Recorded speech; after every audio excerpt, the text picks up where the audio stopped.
भारत का लोकतंत्र है, यहाँ न्यायपालिका काम करेगी, कार्यपालिका काम करेगी, और वो न्यायपालिका कब न्याय देती है उसका कुछ पता नहीं। किसी को झील में फेंक दिया जाता है।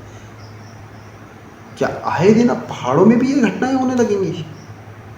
आखिर कौन है इसके जिम्मेदार? और अगर जिम्मेदार कोई है भी, लोगों ने 2 पैसे के लिए अपनी ज़मीन लोगों को दे दी, इधर उधर वालों को अपनी ज़मीनें दे दी कि चलो तुम यहाँ पे आओ, कमाओ और हमारे लोगों के साथ नुकसान करो। तो इसका ये मतलब नहीं कि ये लोग आके जो है हमारे बच्चों के साथ इस तरह की हरकतें करें। ऐसे लोगों को समाज के भीतर जीने का बिल्कुल भी हक नहीं है। मैं नीर भरी दुख की बदली इस बंधन में चिर निस्पंद बसा, विस्तृत नभ का कोई कोना, मेरा न कभी था अपना होना, परिचय इतना इतिहास यही उमड़ी कल थी फिर आज चली। नमस्कार साथियों, आपका स्वागत है एक नए वीडियो के अंदर। आज जिस विषय पे हम चर्चा करने वाले हैं वो विषय बड़ा ही संगीन विषय है। आखिर कब तक पहाड़ की बेटियां हैवानियत का निशाना बनती रहेंगी? आप अच्छी तरह से ही जानते होंगे कि अभी आज कल जो चर्चा का विषय बना हुआ है, लोगों के लिए तो एक चर्चा का विषय होगा, लेकिन मेरे लिए तो बहुत ही मार्मिक विषय है और बहुत ही सोचनीय विषय है कि आखिर देवभूमि में ये सब चल क्या रहा है और किस तरह से चल रहा है। आखिर इसके पीछे का कारण क्या है? कहाँ से आ गई इतनी बड़ी हैवानियतें? अभी हाल ही में जो वाकया आया है ऋषिकेश से, जहाँ पर रिजॉर्ट था, उस रिजॉर्ट की जो रिसेप्शनिस्ट थी अंकिता भंडारी, उसको मार दिया गया है। उसको झील में फेंक दिया गया, नदी में फेंक दिया गया था। इस वाकये से आप सभी लोग वाकिफ़ होंगे, लेकिन आखिर ऐसा क्या था, क्या गुनाह था उसका कि जो उसको मार दिया गया? क्या उसका गुनाह ये था कि उसने आज की पीढ़ी को देखते हुए, 21वीं पीढ़ी को देखते हुए एचएम किया और एचएम करने के बाद किसी होटल में जॉब करने की परमिशन दी, और जब वो जॉब करने लगी तो उस जॉब में हुए उसको 18-19 दिन ही हुए थे, और उन 18-19 दिनों में ऐसा क्या हो गया कि उसको मौत के घाट उतार दिया गया? क्या ये जो कुछ बेटियां हैं, ये मौत के घाट उतरने के लिए है?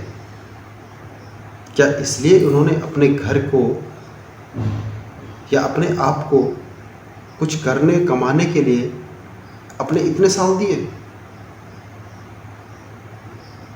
क्या उम्मीदें नहीं रही होंगी उनकी माँ बापों की, या फिर उस लड़की की खुद की क्या उम्मीद नहीं रही होगी जिसने अपनी ज़िंदगी पूरी नहीं जी? मैं मानता हूँ कि जन्म और मृत्यु एक निश्चित टाइम है, एक निश्चित समय है उसका, लेकिन ये तो नहीं कि हम किसी के हाथों मरे। क्या कसूर था अंकिता भंडारी का कि जो उसको मार दिया गया? सिर्फ इतना ही कसूर था कि उसने रिजॉर्ट के मालिक को मना कर दिया, उसके गलत कामों में साथ देने से उसे मना कर दिया। वो मालिक चाहे कितना भी रसूखदार क्यों ना हो, लेकिन इसका ये मतलब नहीं बनता कि पहाड़ की बेटी इन लोगों के हत्थे चढ़े और इन लोगों का साथ देते रहे।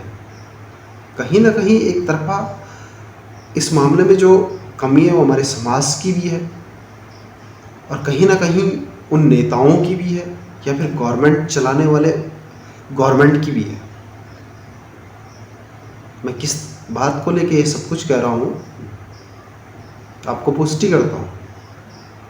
अगर हमारे गढ़वाल में सारी सुविधाएं हो जाती, हमारे पहाड़ों में सारी सुविधाएं हो जाती, ये नेता लोग अपना पेट नहीं भरते, जो सरकारें हैं वो अपना पेट नहीं भरती, इन बच्चों को रोज़गार मिल जाता, ये कुछ काम कर लेते, किसी न किसी विषय पर इनको रोज़गार अगर पहाड़ों में दे दिया जाता, मिल जाता, तो आज अंकिता भंडारी हमारे बीच में जिंदा होती। इसको कहीं बाहर जाके किसी 2 कौड़ी के इंसान के यहाँ काम करने की ज़रूरत नहीं थी। तो ये कमी किसकी है? ये कमी उस सरकार की है, ये कमी उस गवर्नमेंट की है जो पहाड़ों में रोज़गार नहीं दे पा रही है, और पलायन के मुद्दे पे लाखों रुपया रोज़ झटक रही है और खटक रही है, और वो लाखों रुपया हमारी ओर से उनको दिया जाता है। कहीं ना कहीं कमी समाज के उन लोगों की भी है जो इस तरह की हरकतें करने पे आदमी को मजबूर कर देता है। लेकिन आज आवश्यकता इस बात की नहीं है, वो सहमी थी, डरी हुई थी, शायद इसलिए बात नहीं कर पाई। लेकिन गुनहगार कौन? और जो गुनहगार हैं क्या उनको सज़ा मिल पाएगी? मैं इस प्रकार के कृत्य की, इस प्रकार के उल्टे सीधे कारनामों की जो देवभूमि के अंदर हो रहे हैं, उसकी घोर विभर्तना करता हूँ, घोर निंदा करता हूँ। लेकिन हम मजबूर हैं, हमारा भारत का लोकतंत्र है, यहाँ न्यायपालिका काम करेगी, कार्यपालिका काम करेगी, और वो न्यायपालिका कब न्याय देती है उसका कुछ पता नहीं। कहीं उदयपुर में जाके किसी का गला रेत दिया जाता है, कहीं किसी के साथ कुछ कर दिया जाता है, कहीं किसी को जला दिया जाता है, कहीं किसी को झील में फेंक दिया जाता है। क्या आए दिन अब पहाड़ों में भी ये घटनाएं होने लगेंगी? आखिर कौन है इसके जिम्मेदार? और अगर जिम्मेदार कोई है भी, लोगों ने 2 पैसे के लिए अपनी ज़मीन लोगों को दे दी, इधर उधर वालों को अपनी ज़मीनें दे दी कि चलो तुम यहाँ पे आओ, कमाओ और हमारे लोगों के साथ नुकसान करो। तो इसका ये मतलब नहीं कि ये लोग आके जो है हमारे बच्चों के साथ इस तरह की हरकतें करें। ऐसे लोगों को समाज के भीतर जीने का बिल्कुल भी हक नहीं है। मैं तो कहता हूँ कि हमारे सबके मैसेजेस को काफ़ी फॉरवर्ड किया जाए, बढ़ा दिया जाए, और सारे लोग जो हैं इनको कठोर से कठोर सज़ा दिलवाने में अहम भूमिका निभाएं। जितने भी लोग हैं, जितने भी सारे लोग हैं, आगे आए। इस बार आगे आने का मौका है, नहीं तो गढ़वाल में वो दिन दूर नहीं जब ये आए दिन ये रसूखदार, ये लाऊ के ठप्पे जो हैं अपना कब्जा जमाकर हमारे जितने भी बहू बेटियां हैं इनको नुकसान पहुंचाकर, हमारे बच्चों को नुकसान पहुंचाकर अपना वर्चस्व पैदा करेंगे। बहुत हो गया, बहुत समय हो चुका है कि जब ये लोग जो हैं आकर हमारे गढ़वाल में हमारी ज़मीनों को ले रहे हैं, हमारे लोगों को लूट रहे हैं। 2 पैसे के लिए हमारे लोग भी इनको अपनी ज़मीनें दे रहे हैं, अपनी दुकानें दे रहे हैं, और ये वहाँ पर अच्छा खासा पैसा कमा रहे हैं और हमारे ही बच्चों के साथ ही गलत कर रहे हैं। आखिर कब तक ये सब कुछ होता रहेगा? पूछता है पहाड़। इसमें कमी उन बच्चों की नहीं है, कमी तुम्हारी है। कमी उस समाज की और कमी उन लोगों की है जिन्होंने छोटे मोटे बाज़ारों में जाकर अपनी दुकानें बना रखी है, या फिर अपने घर के नज़दीक अपनी दुकानें बना रखी है, और वहाँ पे आप नाई, धोबी और ये लाऊ के ठप्पे जो नीचे से आ रहे हैं, इन सबको तुम दुकानें दे रहे हो, और यही तुम्हारे बच्चों के साथ गलत कर रहे हैं। अगर तुम लोग ये नहीं करते तो किसी भी लाऊ के ठप्पे की हिम्मत नहीं थी कि वो वहाँ पर जाके रिजॉर्ट बनाता, अगर तुम उसको ज़मीन नहीं देते। और किसी की भी हिम्मत नहीं थी कि तुम्हारी बेटी फिर वहाँ पे काम करते और तुम्हारी बेटी के साथ ये अन्याय किया जाता। मेरी अपील है समाज के उन सभी लोगों से, उन कार्यपालिका, न्यायपालिका से मेरी अपील है कि ऐसे लोगों को कठोर से कठोर सज़ा दी जाए। मैं मानता हूँ कि भीड़ ने उनको सज़ा दी, लेकिन कल के दिन पर हुआ क्या, उसी भीड़ के खिलाफ कार्रवाई की जाएगी। मुझे पता है उनके खिलाफ भी चार्जेस ठोके जाएंगे, लेकिन जनता का गुस्सा वाजिब है, अपनी जगह ज़रूरी है। ऐसे लोगों को तो मुझे नहीं लगता कि न्यायपालिका के अंदर भेज देना चाहिए। ये जहाँ पर दिखते हैं उनके हाथ पांव नाक सब काट देनी चाहिए, क्योंकि जो दूसरे को जीने का अधिकार नहीं रखता उसको भी इस दुनिया में जीने का अधिकार नहीं है, जहाँ तक मुझे लगता है। आखिर क्या गलती थी उस अंकिता भंडारी की? उम्र ही कितनी थी, 19 साल। धक्का मार दिया, दे दिया, फेंक दिया। अपने पहाड़ के साथ, अपने पहाड़ के लोगों के साथ ये सारी घटनाएं होने लग गई है, तो इसमें क्या, मेरे तो शब्द ही नहीं निकल रहे। अजीब और गरीब घटनाएं हो रही है, ये सारी चीज़ों का कुछ पता ही नहीं चल रहा है कि क्या समाज में हो रहा है। समाज में तो जो कुछ हो, लेकिन मेरे गढ़वाल के अंदर क्या हो रहा है, मेरे पहाड़ के अंदर क्या हो रहा है, और ये सब तभी से हो रहा है जब से उत्तराखंड बना है। उत्तराखंड बनने के बाद यहाँ के ऊपर की जो स्थिति है, पहाड़ों की जो स्थिति है, उन पहाड़ों में जो है पलायन तो अलग चीज़ है, वहाँ पलायन नहीं, वहाँ बसायन कर दिया जा रहा है। बिल्कुल बसायन कर दिया जा रहा है, जिस पे मैं पूरा बोल सकता हूँ और पूरा एक दिन बोल सकता हूँ कि किस तरह का बसायन वहाँ पर कर दिया जा रहा है पहाड़ के अंदर। पलायन तो सिर्फ एक मुद्दा है, राजनीति का मुद्दा है। बोला जाता है, मैं मानता हूँ कि मोदी जी हैं, मोदी जी देश को चला रहे हैं, बहुत अच्छे नेता हैं, लेकिन मोदी जी के साथ जो इतनी बड़ी कम्युनिटी घूम रही है, ये कम्युनिटी क्या सही हो सकती है? हम कैसे मान लें? आज अंकिता भंडारी केस में जितने भी लोग हैं, सारे लोग मोदी की कम्युनिटी वाले तो घूम रहे हैं, सारे लोग मोदी जी की कम्युनिटी वाले तो घूम रहे हैं। तो कहाँ से वो चीज़ सही होगी? आप सिर्फ वोट बैंक की राजनीति करते हो और वोट बैंक की राजनीति के तहत आपने उन कीड़े मकोड़ों को जो कहीं और रेंग रहे थे, उन रेंगते हुए कीड़ों मकोड़ों को आप अपने पास ले आए और उन कीड़े मकोड़ों का भी यही मकसद था कि हम रेंगते हुए इसमें आ जाए, हमारे ऊपर एक ब्रांड का ठप्पा लग जाए और उस ब्रांड के ठप्पे के आधार पर जो है जो गरीब लोग हैं अपना वोट दे देते हैं। वोट तो मोदी जी के नाम पे दिया जाता है, दो के नाम पे नहीं दिया जाता। और उस वोट बैंक की राजनीति के तहत हमारे ही बच्चों के साथ दुर्व्यवहार किया जाता है। उन लोगों को जो है नाली में फेंक दिया जा रहा है, वो अगर उसका बहिष्कार कर रहे हैं तो फेंक दिया जा रहा है। क्यों फेंक दिया जा रहा है? क्योंकि उत्तराखंड के अंदर जो शिक्षा नीति है वो बहुत बेहतर शिक्षा नीति है। जो उत्तराखंड के गवर्नमेंट स्कूल है, पहाड़ों के गवर्नमेंट स्कूल है, वहाँ पे व्यक्ति को संस्कार दिया जाता है, समाज के द्वारा संस्कार दिया जाता है, उसके घर के द्वारा संस्कार दिया जाता है वहाँ पर। इसलिए वो गलत का विरोध करते हैं। इसलिए कि उत्तराखंड के पहाड़ के बच्चे गलत का विरोध करते हैं और जब वो गलत का विरोध करते हैं तो उनकी सजा अंकिता भंडारी की तरह उन्हें दे दी जाती है। पूछता है पहाड़ कि आखिर कमी क्या थी।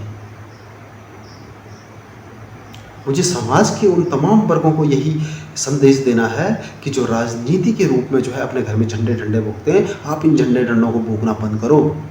इन विधायकों को कुर्सी लगाना बंद करो, इन नेताओं की आवाभगत बंद करो, तब जाके ही ये तुम्हारे चरणों में आएंगे, तब जाके ये पहाड़ के बारे में सोचेंगे। नहीं तो ये अपनी मोटी तोंत लेकर दूसरों की बारीक करवाएंगे। आज आवश्यकता है सबको जागने की। कम से कम सब मर गए तो वो यूथ तो जाग जाए। 20 से 30 साल का वो यूथ तो जाग जाए। लेकिन वो यूथ, उस यूथ को भी इन लोगों ने अपने कब्जे में कर दिया है और वो यूथ भी इनके झंडे झंडे बोकने के लिए तैयार है। बस झंडे झंडे बोको, कुर्सियाँ लगाओ, इनके लिए मैट बिछाओ, इनको शरबत पिलाओ, यहीं तक सीमित रह गया। और बोलते हैं कि ये करेंगे, वो करेंगे, ये करेंगे, वो करेंगे। आज ये चीज़ कर दी, कल वो चीज़ कर दी, लेकिन विकास के नाम पे ठप्पा करते हैं। विकास के नाम पे बाहर के लोगों को ज़मीनें देते हैं, बाहर के लोगों को रोज़गार देते हैं। एम्स ऋषिकेश की ही बात करें तो वहाँ पर भी बाहर के लोगों को रोज़गार दे रहे हैं। किसी भी मैटर में बाहर के लोगों को रोज़गार दिया जाता है। यहाँ तक कि ठेकेदार भी गढ़वाल का नहीं होता है, पहाड़ का नहीं होता है। तो किस बात की राजनीति, किस बात की पार्टी तुम्हारी, किस बात की सरकार, क्या सोच रही है सरकार गवर्नमेंट के पहाड़ के लिए? और जब पहाड़ के लिए कुछ सोचा ही नहीं तो उस पहाड़ की जो भेंट चढ़ रही है, अंकिता भंडारी जैसी मासूम लड़कियां उस राजनीति की भेंट चढ़ी जा रही है। बहुत दुखद घटनाएं हैं इस चीज़ में। यहाँ पर सबकी गलतियाँ हैं। एक अंकिता भंडारी के केस में जो कुछ भी आज हुआ है, जो कुछ भी आज पहाड़ के अंदर हुआ है, ऋषिकेश के रिजॉर्ट में जो भी आज के अंदर हुआ है, ठीक है, उसके जो भी लोग इस हैवानियत को करने के लिए आगे आए हैं, जिन्होंने भी ये हैवानियत की, उसमें एक हैवानियत करने वालों का ही गुनाह नहीं है बल्कि सबका गुनाह है। सरकार इसकी गुनहगार है। वो लोग गुनहगार हैं जिन्होंने अंकिता को मजबूर किया, वो लोग गुनहगार है, वो समाज गुनहगार है जिसकी वजह से अंकिता वहाँ पर जॉब करने के लिए। आज के वीडियो के माध्यम से, आज के मैसेजेस के माध्यम से यही मैसेज मैं पहुँचाना चाहता था कि हमें सोचना होगा, हमें सरकार को हिलाना होगा और सरकार को ये दिखाना होगा कि उत्तराखंड के अंदर, पहाड़ के अंदर बहुत सारी चीज़ें हैं जो हमें आगे लानी चाहिए। उन मुद्दों की बात न कर कर यहाँ के बच्चों को गुमराह कर दिया जाता है। उस गुमराह से हमें आगे आना है। कम से कम सरकार तो इस चीज़ को नहीं कर पाएगी क्योंकि उन्हें तो अपनी रोटियाँ सेकनी है, वोट बैंक की राजनीतियाँ करनी है। लेकिन जो यूथ है वो इस चीज़ को समझे और आगे आए। नहीं तो कल का दिन दूर नहीं जब एक अंकिता भंडारी नहीं, 50 अंकिता भंडारियों को इसी तरह मौत के घाट उतार दिया जाएगा।